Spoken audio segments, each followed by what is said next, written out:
This channel does not promote any violent, harmful, or illegal activities. All content provided by this channel is meant for an educational purpose only. এই মুহূর্তে যে খবর দিকে আমরা নজর রাখবো, অত্যন্ত বড় খবর এই মুহূর্তের, পুজোর আগেই স্বস্তির খবর চাকরি প্রার্থীদের কাছে, কারণ 14,000 পরীক্ষার্থীর চাকরি পাওয়ার সম্ভাবনা। 4 সপ্তাহের মধ্যে চূড়ান্ত তালিকা প্রকাশ করবে commission. UEM Jaipur is a perfect target for prospective students aspiring for good jobs, good education with future-ready skills. চূড়ান্ত তালিকা প্রকাশের পর হবে কাউন্সেলিং, এমন নির্দেশ হাইকোর্টের।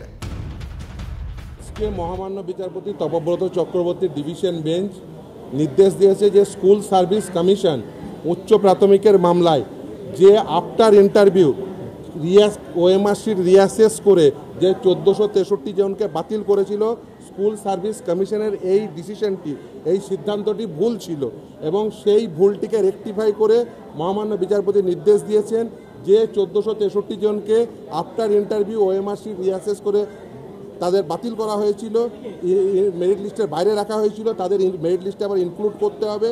ইনক্লুড করে টোটাল 14,052 জনের তাদের প্রত্যেককে মেরিট লিস্টে রেখে তাদের প্রত্যেককে কাউন্সিলিং করাতে হবে। অর্থাৎ যে মেরিট লিস্টটি ছিল, স্কুল সার্ভিস কমিশন যে মেরিট লিস্ট 1463 জনকে বাতিল করে প্রকাশ করেছিল সেটি ভুল ছিল। এই 1463 জনকে ইনক্লুড করে নতুন করে মেরিট লিস্ট দিয়ে তাদের আবার কাউন্সিলিং করাতে হবে 4 সপ্তাহের মধ্যে। 4 সপ্তাহের মধ্যে মেরিট লিস্ট এবং তার পরবর্তী 4 সপ্তাহের মধ্যে কাউন্সিলিং। অর্থাৎ স্কুল সার্ভিস কমিশনের যে ডিসিশন, আগেও যেমন ওরা ভুল করেছিল, এই আপার প্রাইমারি ক্ষেত্রে আবার ভুল করেছিল, সেটা প্রমাণিত হলো যে 1463 জনকে বাতিল করেছিল, শুভঙ্কর সহ এই 1463 জনকে তাদের প্রত্যেককে আবার মেরিট লিস্টে ইনক্লুড করতে হবে। প্রায় 10 বছর ধরে মামলা চলেছে, এবার কি জট কাটলো নাকি আবার সুপ্রিম কোর্টেও যেতে পারে? দেখুন, মেরিট লিস্ট প্রকাশ না হলে ততক্ষণ বলা সম্ভব নয়। যদি কেউ বঞ্চিত হয় নিশ্চিতভাবেই তাহলে উচ্চতর ফোরামে যাবে, কিন্তু নিশ্চিতভাবে যতক্ষণ পর্যন্ত, কারণ মেরিট লিস্ট প্রকাশ করতে বলেছে আদালত, মেরিট লিস্ট প্রকাশ করতে বলেছে, সেই মেরিট লিস্ট অত্যন্ত গুরুত্বপূর্ণ। আমরা যেটা বারবার বলেছি যে স্কুল সার্ভিস কমিশনের যে কন্ডাক্ট, সেটা যে বারবার ভুল হয়, সেটা এর আগে এই মেরিট লিস্ট বাতিল হয়েছিল।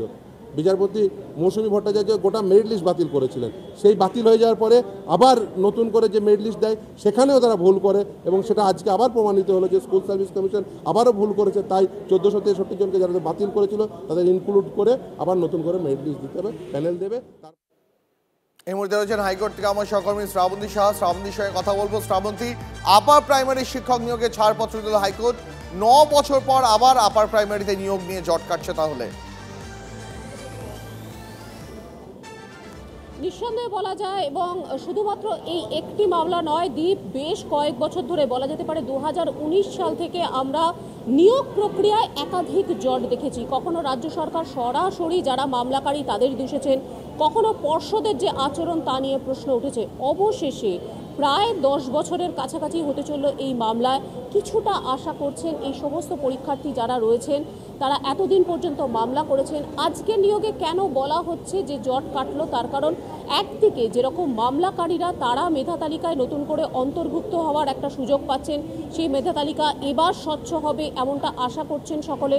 অন্যদিকে যারা ইতিমধ্যেই প্যানেলে রয়েছেন, নাম রয়ে গেছে, কাউন্সেলিং হয়ে গেছে, তারা কোন স্কুলে যাবেন এটা পর্যন্ত জানেন, শুধুমাত্র নিয়োগটা হয়নি, তারা কিছুটা স্বস্তিতে যে এবার 4 সপ্তাহের মধ্যে তারা নতুনভাবে এই চাকরিতে যেতে পারবেন। এত বছর ধরে যারা লড়াই করলেন তাদের সাথে সরাসরি কথা বলবো। এত বছরের লড়াই, ধর্ণা মঞ্চে তোমরাও ছিলে, আজকের পরে কতটা স্বস্তি? এবং পুজোর আগে নিঃসন্দেহে তোমাদের কাছে একটা বড় খবর। অবশ্যই আজকের দিনটি আমাদের কাছে ঐতিহাসিক, কেন এই নিয়োগ প্রক্রিয়া দীর্ঘ 10 বছর 7 মাস। পরীক্ষা দিয়েছি 16 আগস্ট 2015 সালে, আজ 28 আগস্ট। 9 বছর অতিক্রান্ত আমাদের জীবন থেকে। শুধু মামলায় দেখেছি, আজলাস বদল দেখেছি দিনের পর দিন শুনানি, তারিখ পে তারিখ। সেটা আজ কোথাও একটা বাস্তবতে জট কাটলো যে আমরা যারা মেধা তালিকা প্রকাশ হয়েছিল, তারা যাদের কাউন্সিলিং হয়েছে তারা যেমন স্কুলে যাবে, পাশাপাশি যারা মেধা তালিকা প্রকাশ করতে যারা ইন্টারভিউ সম্পন্ন হয়েছিল তাদেরকেও মেধা তালিকা অন্তর্ভুক্ত করে তাদেরও কাউন্সিলিং কথা বলা হয়েছে। মামলাকারীদের কথা একটা স্বস্তি। এবং সর্বোপরি আমরা যারা মেধা তালিকায় ছিলাম 13,333 প্রার্থী, যাদের 8,900 কাউন্সিলিং হয়ে গেছে, সেই সকল প্রার্থীকে 4 সপ্তাহের মধ্যে অ্যাপয়েন্টমেন্ট দেওয়ার কথা বলা হয়েছে। অর্থাৎ পুজোর আগে আমাদের একটা স্বস্তির বিষয় যে দীর্ঘদিনের আমাদের যে লড়াই, আজ আমরা মাতঙ্গি হাজেমি ধর্ণা মঞ্চে 623তম দিনে আছি, বিভিন্ন আন্দোলন করেছি, আইনি লড়াই লড়েছি, সেই জায়গায় ন্যায় বিচারের দাবিতে সেই জায়গায় কিছুটা হলেও আজকে জট কাটলো। শ্রাবন্তী, বোঝাই যাচ্ছে যে তাদের চোখে মুখের যে ভাষা, তারা যে কথা বলছেন, পুজোর আগে এটা নিঃসন্দেহে তাদের কাছে অত্যন্ত স্বস্তির খবর। আপার প্রাইমারিতে 14,000 পরীক্ষার্থীর চাকরি পাওয়ার সম্ভাবনা হলো হাইকোর্টের নির্দেশে। এখন সময় গেছে ছোট্ট একটা ব্রেকের পরে ফিরছি আরো খবর নিয়ে।